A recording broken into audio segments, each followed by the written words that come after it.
mupira w'amaguru w'u Rwanda hari inkuru ziba zimeze neza, zishyushye, zica ibintu, zica mu kirere zigahindura byinshi ndetse mu gihe gito. Inkuru iheruka guca igikuba mu itangazamakuru rya siporo hano mu Rwanda ni iy'itandukana rya Bruno Ferry na Rayon Sport. Inkuru yasize abafana benshi bibaza ibigiye gukurikiraho nyuma y'irukanwa ry'uwo mutoza. Ariko se nyuma y'iyi nkuru hari indi nkuru iri kuvugwa cyane? Yego, harimo haravugwa izina ryitwa Haringingo Francis Christian, abandi bakunze Mbaya. Bruno Ferry yaraje mu ikipe ya Rayon Sport afite icyizere cyo kuzizamura no kuyisubiza ku rwego rwayo rwo guhatanira ibikombe.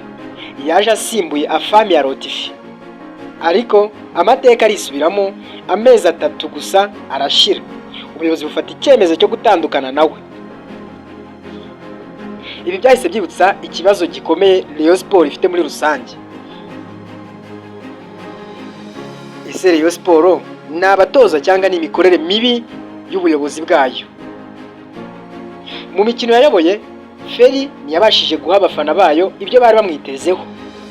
Nubwo yasize ikipe yabo mu mikino ya kimwe cya kabiri cy'igikombe cy'amahoro, imyitwarire yo muri shampiyona ntiyanyuze benshi.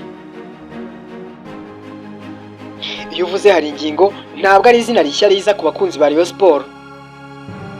Ni umwe mu batoza basize amateka agaragara muri iyi kipe. By'umwihariko muri 2023 ubwo yari akiri kuyitoza, yayihesheje igikombe cy'amahoro itsinze APR FC, ikintu cyasize izina rye ryanditswe mu mitima y'Abaleyo na n'ubu ngubu. Ariko kandi ikintu benshi badakunda kuvuga nuko Haringingo azi neza umupira w'u Rwanda kurusha abandi benshi mu batoza b'abanyamahanga baha gutoza iyi kipe y'Isaro ry'i Nyanza cyangwa Gikundiro.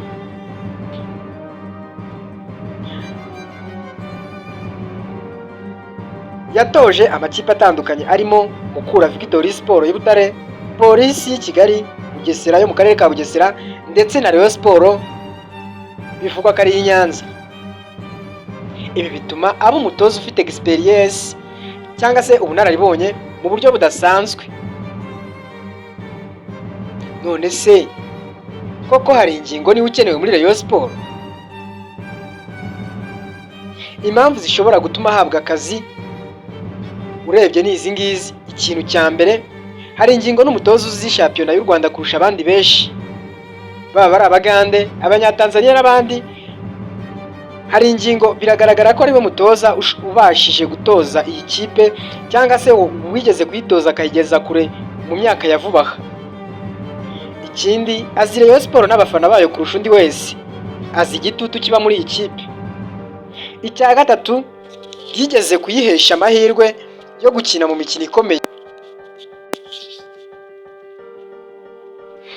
Kuba rero afite amateka bimuhesha icyizere cy'uko ari ushobora gufata iyi kipe mu gihe yaba bishaka. Ariko kandi hari n'ibindi bibazo. Urugero, Kiyovu Sport atoza ubiri ku mwanya utanyuze benshi. Hari abavuga ko uburyo bwe bwo gukina butajyanye n'igihe. Rayon Sport ishobora gushaka impinduka nshya aho gusubira ku byahise. Wenda nimugira umutoza igahitamo andi mahitamo. Ubu Rayon Sport iri ku mwanya wa 5 muri shampiyona, ikintu kidashimisha abafana n'abakunzi bayo kandi benshi mu gihugu cy'u Rwanda. Kandi aba bafana n'abakunzi ba Rayon Sport bakunda itsinzi. Ibi bije byiyongera ku kuba hari igitutu cy'abafana, guhindagurika kw'abatoza kenshi n'ibibazo by'imikinire ndetse n'imari bidahagaze neza. Niyo mpamvu rero uhitamo umutoza mushya ari icyemezo gikomeye cyane gishobora kubaka cyangwa gusenya icyizere cy'ikipe kikiri imbere kugeza ubu. None se ubundi bizagenda bite? Kugeza ubu umutoza wungirije niwe uri gufasha inshingano by'agateganyo, ariko amaso yose ari ku buyobozi bwa Rayon Sport. Abafana bamwe bati nimuhitemo Haringingo turamuzi, abandi bati dukeneye amaraso mashya, mureke uko ni ugusubira inyuma. Ubwo umwanzuro ni uwuhe? Umupira w'amaguru amateka arisubiramo kenshi, ariko ubu si buri gihe mu buryo bumwe. Hari ingingo ashobora kugaruka cyangwa Rayon Sports igahitamo indi nzira nshya. Icyo tuzi cyo nuko icyemezo kizafarwa kizagena ndetse kikaganisha ejo hazaza h'iyi kipe ikunzwe n'abatari bake mu gihugu cy'u Rwanda. Wowe urabibona ute? Ese hari ingingo niba ukwiriye gutoza Rayon Sports cyangwa Rayon Sports ikeneye undi mutoza mushya muzima babona ko agomba kugarura icyizere kipe? Duhurire muri comment.